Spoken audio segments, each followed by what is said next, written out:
स्वागत है। आइए हम एक परीक्षा के दृष्टि से फिर महत्वपूर्ण क्वेश्चन को देखते हैं और वीडियो को पूरा देखिएगा। बहुत ही महत्वपूर्ण क्वेश्चन है परीक्षा के दृष्टि से। तो यहाँ पर देखिए जो क्वेश्चन दिया गया है कि एक द्विघात समीकरण -3x² + 4x + 5 = 0 के मूलों का योग ज्ञात कीजिए। तो मूलों का योग पिछले वाले वीडियो में बताए थे कि मूलों का योगफल क्या होता है और मूलों का गुणनफल क्या होता है। तो यहाँ पर आइए चलते हम लगाते हैं। पहले हम निकालेंगे ए बी सी का मान। तो यह जो होता है ए, जैसे जो मूलों का योगफल होता है वह होता है -b/a और गुणनफल होता है c/a। तो पहले ए बी सी का मान हमको निकालना है। तो यहाँ लिखेंगे ए बराबर -3। देखिए यहाँ -3 है तो -3 होगा और बी का मान जो होगा b बराबर 4 होगा और c बराबर क्या हो गया आपका 5 हो गया। अब हम लिखेंगे मूलों का योगफल पूछ रहा है तो यहाँ लिखेंगे मूलों का योगफल। मूलों का योगफल तो मूलों का योगफल का सूत्र होता है -b/a। यह इसका सूत्र होता है। अब इसको सूत्र को क्या करेंगे, इस तरीके से आप कर सकते हैं। अब देखिए फिर बराबर तो मूलों का योगफल तो -b का मान कितना है -3 है और पहले भी देखिए इसमें लगा हुआ है माइनस और 4 है, या 4 है, यहाँ पर 4 है और यह हो जाएगा। देखिए तो यहाँ पर पहले से देखिए यहाँ पर क्या है माइनस लगा हुआ तो माइनस लिख देंगे -b/a और माइनस नीचे क्या है आपका 3 है। तो जो आपका आंसर होगा माइनस में मिलकर क्या हो गया आपका प्लस हो गया। तो जो आपका आंसर निकल के आया वह हो गया आपका 4/3। यही आपका क्या हो जाएगा आंसर हो जाएगा। अगर इसी में पूछता कि मूलों का गुणनफल बताइए तो जो मूलों का गुणनफल होता है यहाँ पर बता देते हैं आप लोगों को। मूलों का गुणनफल तो जो मूलों का गुणनफल होता है वह होता है c/a। तो c का मान कितना इसमें देखिए 5 है तो यहाँ 5 रख देंगे और a का मान कितना है -3 है। तो यह हो जाएगा आपका आंसर 5 और -3। यह मूलों का गुणनफल का आपका क्या है आंसर है। अब देखिए यहाँ पर फिर अगला क्वेश्चन यहाँ पर दिया गया है कि यदि बहुपद x² - kx + 8 के शून्यकों का योग 6 है तो k का मान ज्ञात कीजिए। यह कैसे लगेगा, देखिए कह रहा शून्यकों का योग। तो शून्यकों का योग या शून्यक या मूल दोनों एक ही होते हैं। तो यहाँ पर शून्यकों का योग हम जब लिखेंगे तो पहले आप क्या करिए फिर इसका a और b और c का मान लिख लीजिए। तो यहाँ पर जब लिखेंगे तो यह हो जाएगा a बराबर कितना, देखिए यहाँ x है तो x के बगल में कितना अंक लिखा जाता है तो 1 हो जाएगा। और यहाँ पर b तो b का मान कितना है -k है और c का मान कितना है 8 है। कह रहा शून्यकों का योग। यहाँ शून्यकों का योग हम दिखला देंगे। शून्यकों का योग तो शून्यकों का योग कितना है 6 है। या तो इसे मूल कहिए या तो इसे शून्यक कहिए। तो यहाँ मूलों का योगफल अभी देख रहे हैं कि या शून्यक या मूल दोनों एक ही होता है। तो यहाँ मूलों का योगफल यानी योग कह रहा है तो मूलों का योगफल का सूत्र होता है यहाँ पर -b/a और बराबर कितना हो गया आपका 6 हो गया। तो अब क्या करेंगे यहाँ पर -b तो -b यहाँ देखिए कितना है k है तो यहाँ k लिखेंगे और यहाँ माइनस लगा है और इसमें सूत्र में भी माइनस लगा हुआ है और ए का मान कितना है देखिए यहाँ पर तो 1 है। कितना है 1 है और बराबर क्या हो जाएगा आपका 6 हो जाएगा। तो जब 6 हो गया यहाँ पर देखिए तो यहाँ माइनस और माइनस मिलके क्या हो जाएगा प्लस हो जाएगा। आगे यहाँ पर लगा देते हैं तो यहाँ माइनस और माइनस मिलके क्या हो जाएगा प्लस हो जाएगा। तो k/1 और बराबर क्या हो गया 6। तो यहाँ तिर्यक इस तरीके से गुणा कर देंगे तो k का जो मान निकल के आएगा कितना हो जाएगा 6। यही आपका क्या हो जाएगा आंसर हो जाएगा। अब इसी में हम अगला क्वेश्चन देखेंगे। अगला क्वेश्चन क्या कह रहा है कि कौड़ी में 3x² + 10x प्लस कौड़ी में 3 = 0 का विविक्तर या विवेचक ज्ञात कीजिए। तो इसका दोनों नाम है, विविक्तर है और विवेचक भी है। पता चले परीक्षा में आप विविक्तर पढ़े हैं और आ गया विवेचक तो आप समझ नहीं पाएंगे, तो इसलिए दोनों लिख दिए हैं। इसको विविक्तर और विवेचक दोनों कहते। अब देखिए ऐसा सवाल कैसे लगाएंगे। तो यहाँ जो विविक्तर होता है विविक्तर का सूत्र होता है d = b² - 4ac, उसी के सूत्र पर लगेगा। तो पहले a b c का हम मान मान ज्ञात करेंगे। तो ए का मान जो होगा आपका यहाँ पर 3 कौड़ी में 3 हो जाएगा। यक्स नहीं लेते, जो अंक रहता उसी को रखते हैं। यहाँ पर बी का मान कितना हो जाएगा 10 हो जाएगा और सी का मान यहाँ पर हो जाएगा कौड़ी में 3। अब थोड़ा सा यहाँ पर हम लिखते हैं विविक्तर। तो विविक्तर का जो सूत्र होता है उसे हम डी से प्रदर्शित करते हैं। तो डी बराबर होगा बी स्क्वायर और -4ac, और सूत्र को हमेशा इस तरीके से आप एक बॉक्स में बंद कर दीजिएगा।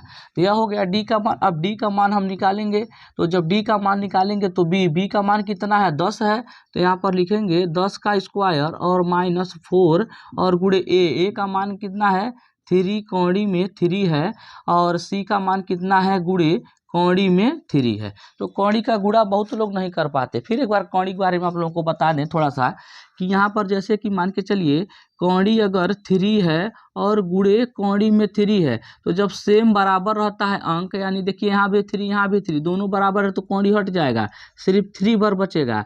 अगर हो जाएगा 2 कौड़ी में 3 इस तरीके से, तो हम डायरेक्ट इसमें 6 नहीं कर सकते हैं, इसको हम इस तरीके से लिखेंगे 2 कौड़ी में 3। अगर यही रहेगा कौड़ी में 2 और कौड़ी में 3, तो इसको लिख सकते हैं कौड़ी में क्या लिखेंगे 6। देखिए यहाँ 2 है और यहाँ 3 है, यहाँ बराबर नहीं, अगर बराबर रहता तो कौड़ी हट जाता, तो बराबर नहीं तो डायरेक्ट इसको कौड़ी में लिख सकते हैं। तो यहाँ पे देखिए आइए हम सवाल पर चलते हैं। तो क्या दिया है सवाल यहाँ पर कि 10 का वर्ग, तो 10 का वर्ग कितना होता है 100 होता है, माइनस। अब देखिए अगर यहाँ भी 3 है और यहाँ भी, पहले बाहर का गुणा कर लीजिए, तो यह हो जाएगा आपका 12 और गुणे, जब देखिए कौड़ी में 3 और कौड़ी में 3, तो कौड़ी में 3 गुणा बताए हैं कि कौड़ी हट जाएगा, सिर्फ 3 बार बचेगा। यहाँ कितना बच गया 3 हो गया, तो यह हो जाएगा आपका 100 और -12 तिहाई 36, तो यह हो जाएगा यह 64, यानी कि 10 में से 6 गया तो कितना आ गया 4 और यहाँ पर 9, यानी 64 होगा। तो जो डी का मान निकल के आएगा, जो विविक्तर या विवेचक होता है, उसका जो आंसर होगा वह कितना हो जाएगा आपका 64 हो जाएगा। यह जो क्वेश्चन है यह परीक्षा के दृष्टि से बहुत ही महत्वपूर्ण है। इसे हम थोड़ा सा देखते हैं अच्छे तरीके से। क्वेश्चन भी थोड़ा सा टफ है, टफ नहीं, इसे समझाते हैं। देखिए आप लोग, कह रहा है 2 अंकों की संख्या, अंकों का योग क्या है 9 है, इस संख्या का 9 गुना संख्या के अंकों के पलटने से बनी संख्या का 2 गुना है, वह संख्या ज्ञात कीजिए। तो 2 संख्या किसे कहते हैं, जो जैसे मान के चलिए 1 से अगर 9 तक कहें तो यह 1 अंक की संख्या है। अगर 10 से अगर हम 99 तक कहें तो यह 2 अंकों की संख्या है, 2 अंकों की आपकी संख्या है। तो अब इसे जैसे मान के चलिए हमको 21 लिखना है, क्या लिखना है 21 लिखना है, यहाँ पर 21 लिखना है। तो इसको कैसे हम लिखेंगे, तो इसको लिखेंगे, देखिए इस अंक को क्या कहते हैं हम, इकाई अंक कहते हैं, और इस अंक को क्या कहते हैं, दहाई अंक कहते हैं। देखिए इसको कैसे लिखेंगे, तो यहाँ पर लिखेंगे 2 गुणे 10 और +1, यानी 2 में 10 का गुणा करेंगे तो 20 और +1 कितना हो गया 21 हो गया। तो इस तरीके का जब भी सवाल लगाएंगे तो इकाई और दहाई अंक मान के हम इस सवाल को क्या करना है, हल करना। आइए देखते हैं, सवाल को लगाते हैं। तो पहले मानेंगे, माना दहाई का अंक, माना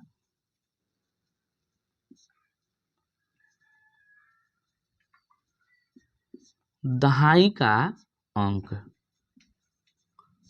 दहाई का अंक क्या हो जाएगा यक्स हो जाएगा, और इकाई का अंक, इकाई का अंक, तो इकाई का अंक क्या हो जाएगा आपका y हो जाएगा। अब प्रश्न अनुसार हम लोग सवाल को हल करते हैं। 2 अंकों की संख्या, अंकों का योग क्या है, तो प्रथम स्थिति, यहाँ लिखेंगे प्रथम स्थिति के अनुसार, प्रथम स्थिति, तो यहाँ पर जो प्रथम स्थिति है उसके अनुसार हम लिखेंगे, तो यह हो जाएगा x और +y और बराबर कितना 9, यह बन जाएगा आपका समीकरण नंबर 1। कह रहा है अब दूसरे स्थिति के अनुसार इस संख्या का 9 गुना, किस संख्या, जो यह संख्या लिया गया है x और y, इसका 9 गुना हम करेंगे। तो यहाँ पर दूसरी स्थिति, तो जब दूसरी स्थिति यहाँ पर करेंगे तो यहाँ पर हो जाएगा कि इस संख्या का 9 गुना, तो जो यह संख्या लिखेंगे, जैसे मान के चलिए हम x लिखते हैं और +y, तो यहाँ पर देखिए यह इकाई का अंक है, यह दहाई, तो दहाई में किसका गुणा हो रहा है 10 का, तो यहाँ 10 का हम क्या कर देंगे आपका गुणा कर देंगे। तो कह रहा इस संख्या का 9 गुना, तो 9 का हम क्या कर देंगे गुणा, इस संख्या का 9 गुना। यहाँ कामा दिया है, कामा का हम बताए थे आप लोगों को कि हमेशा जो गणित में कामा का अर्थ होता है वह बराबर होता है। आगे पढ़ते हैं, संख्या के अंकों को पलटने से बनी संख्या, जो यह संख्या है इसको अंक को क्या इस संख्या को क्या कर दिया है, संख्या को पलटने से बनी संख्या का दुगुना, इस संख्या को क्या कर देना, अंक को बदल देना है। तो बदलेंगे कैसे, कुछ करना नहीं है, 10 अपने जगह पर रहेगा, जैसे इसको बदलेंगे देखिए y इधर आ जाएगा, देखिए y इधर आ गया, इसको पलटेंगे तो प्लस आया हो गया x पलट दिए, लेकिन जो दहाई का अंक है दहाई तो नहीं बदलेगा, दहाई हमेशा अपने जगह पर रहेगा, इकाई और दहाई सिर्फ अंक पलट रहे हैं। और यहाँ पर हो जाएगा आपका संख्या का पलटने से बनी संख्या का दोगुना हो जाता है, यहाँ 2 का क्या कर देंगे हम गुणा कर देंगे। इस तरीके से यह समीकरण बनेगा। आगे हम करते हैं तो यह हो जाएगा आपका 90x और प्लस 9y, और यह हो जाएगा 20y और प्लस 2x। अब सबको एक तरफ कर लेंगे, सब में अक्षर लगा हुआ है तो अंक एक तरफ, अक्षर तो अंक नहीं है, इसको सबको एक तरफ करेंगे तो यह हो जाएगा 90x plus 9y minus 20y और माइनस 2x और बराबर क्या हो गया आपका 0 हो गया। अब देखिए यक्स और यक्स, यहाँ देखिए यक्स है और यहाँ यक्स है, एक प्लस में एक माइनस में तो घटाएंगे तो यह हो जाएगा 88x, और इसको घटाएंगे तो यह हो जाएगा माइनस 11y और बराबर हो गया 0, और समीकरण नंबर क्या हो गया 1।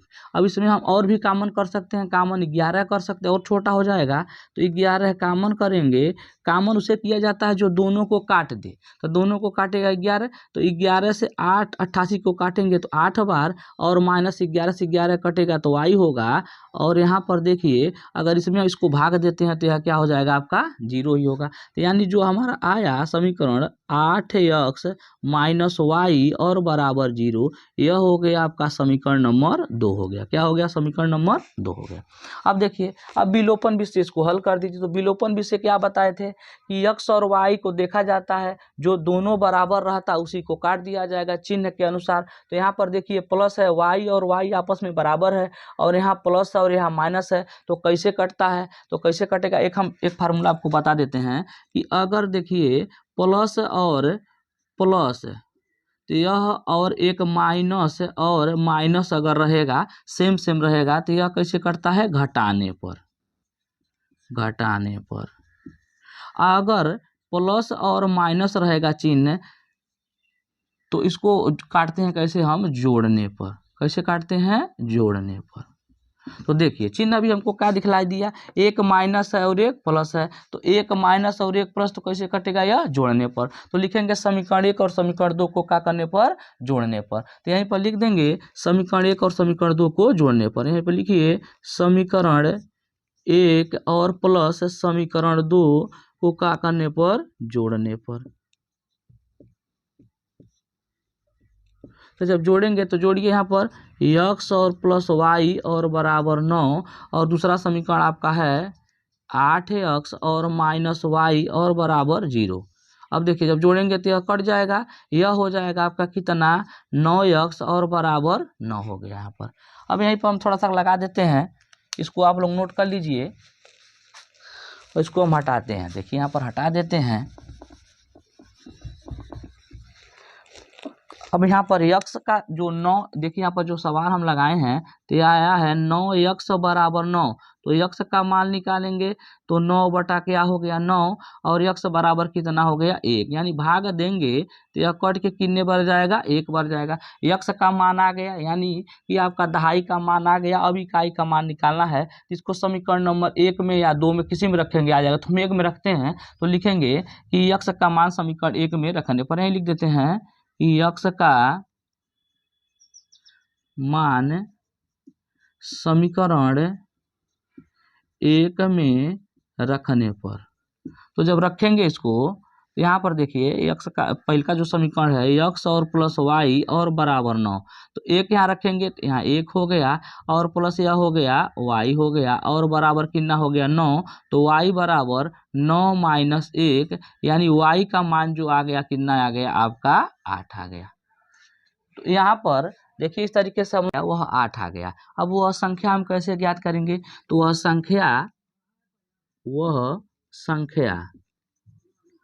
संख्या क्या हो जाएगा, वह संख्या हो जाएगा। देखिए यहाँ पर दहाई का मान 1 है तो 1 हो गया, और इकाई का मान कितना है 18 हो गया। तो आंसर भी हम लोगों का आएगा 18। वह संख्या जो निकल कर आया वह कितना हो गया आपका 18 हो गया।